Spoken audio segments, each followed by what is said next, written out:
Now, I mentioned that Michael Tanner at the Cato Institute has a piece, and he says that Obamacare is now a bigger mess. He focuses on the Medicaid expansion.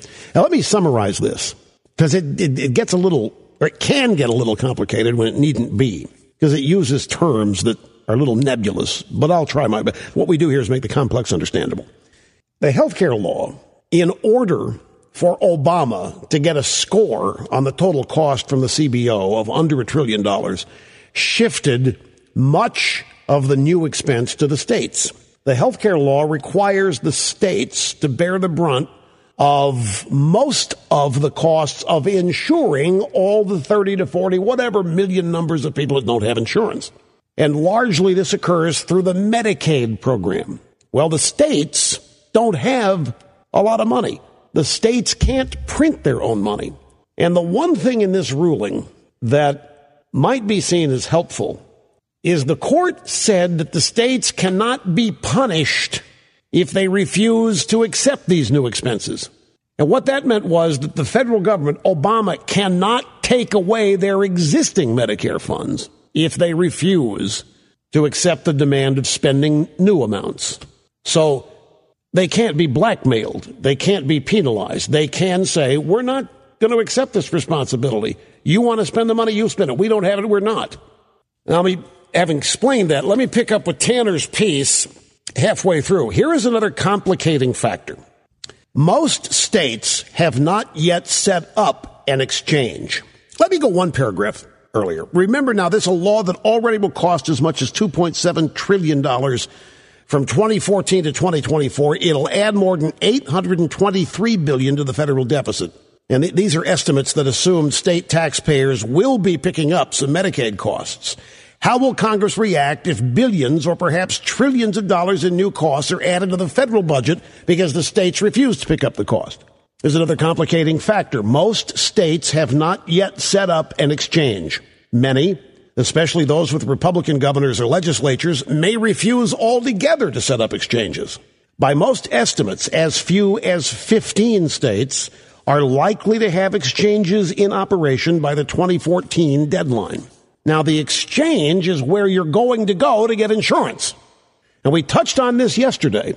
If the states don't set up these exchanges, then where are you going to go? Well, by 2014, 2015, enough damage have been done to the private sector insurance industry that you won't have any option. You'll be forced to go to the feds.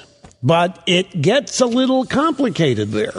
Obamacare gives the federal government the authority to step in if the states do not set up exchanges. Obamacare gives the federal government the authority to step in and set up and operate an exchange in any state that doesn't set up its own. But there's reason to doubt that they have resources to do so in 35 to 40 states. Anyway, federal subsidies. This is the states subsidizing the cost of an insurance policy. Federal subsidies are available only through the exchanges that the states set up. The federal government cannot offer the subsidies through a federally run exchange. Thus, if states neither expanded Medicaid and if they don't set up exchanges, that could effectively block most of Obamacare's new entitlement spending. Now, this is theoretical because Obama wouldn't let that happen. He's not shown any concern about spending restraints anywhere. Well, under the law, there's only a certain amount of money budgeted for the law. Under the law, they may not have the money to set up the exchanges in as many states that will not set them up. If the states do not follow and set up the exchange, that's what these governors are all saying, we're not going to play. We are not going to implement Obamacare. What they're telling you is they're not going to establish any of these exchanges that the law requires because they don't have the money to pay for them. And under the terms of the bill, under the terms of Obamacare, the costs that are in there, the states do not have the money. The feds don't have the money. They've offloaded it to the states for that very reason. If the states don't spend the money, the feds don't have it under terms of the law. Now, again, we're dealing with Obama, who doesn't care about law. I mean, this was a lawless decision. His amnesty for the Hispanics last week, that was lawless. So I'm just giving you, if everything happened according to the law, we would have a very interesting situation. But the law doesn't matter to the people who are running the show right now. And I don't know how to say it other than that. I've got no interest in lying to you about this. Bottom line is that if the states neither expand Medicaid or set up these exchanges, that could effectively block most of Obamacare's new entitlement spending. Because according to the law, and don't ask me why, I don't know. According to the law, the federal government can only offer subsidies in state-run exchanges. They can't offer subsidies in an exchange that they set up and run themselves. I don't know why. All I know is it's what the law says. I don't know what the thinking is behind it. The obvious question is, why would the federal government penalize itself and allow itself to be put in this position? I can't answer that right now. I don't know. Just telling you what's in the law. There's one last wrinkle. If it is the subsidies, it's the subsidies that trigger the penalty or the tax, whatever you want to call it, under Obamacare for employers who fail to provide workers with insurance.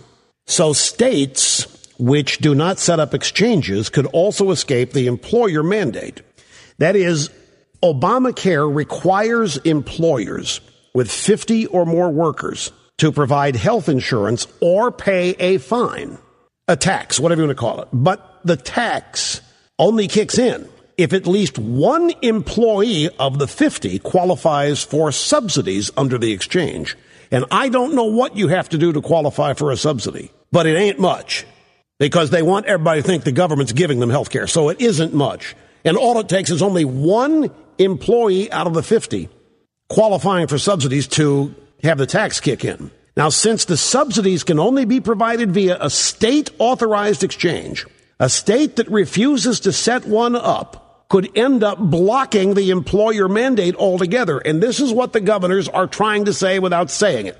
At the very least, expect some employers to sue on this point, leading to yet another Supreme Court challenge. This is nowhere near over. But I want to make one more observation. Look at what I just said. Everything I just told you is in this stupid bill. How many of you know what the heck an exchange is? Okay, tell me, what is it?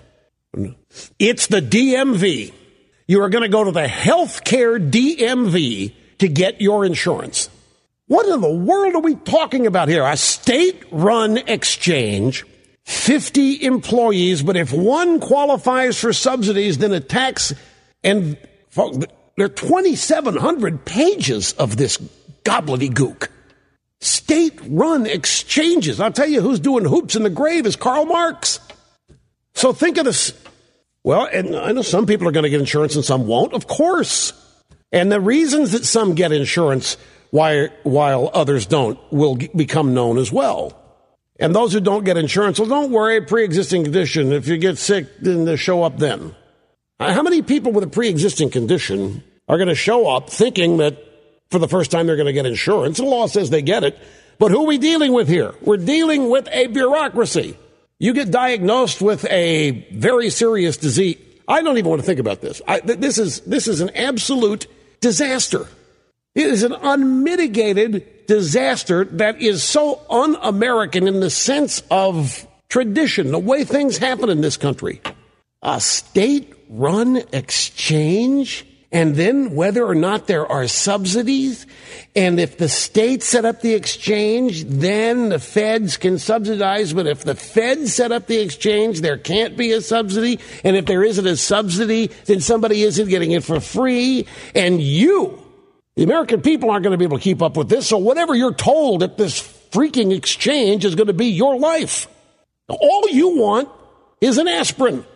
All you want is a doctor to examine you, find out what the heck's wrong. Why are you sick? In the meantime, you're in a government office going through hoops, trying to figure out if you qualify to even be at the exchange, not even fully understanding what one of those is. And at the end of the day, it all doesn't matter, because the whole point of this is to have this control over you, is to have this authority over you.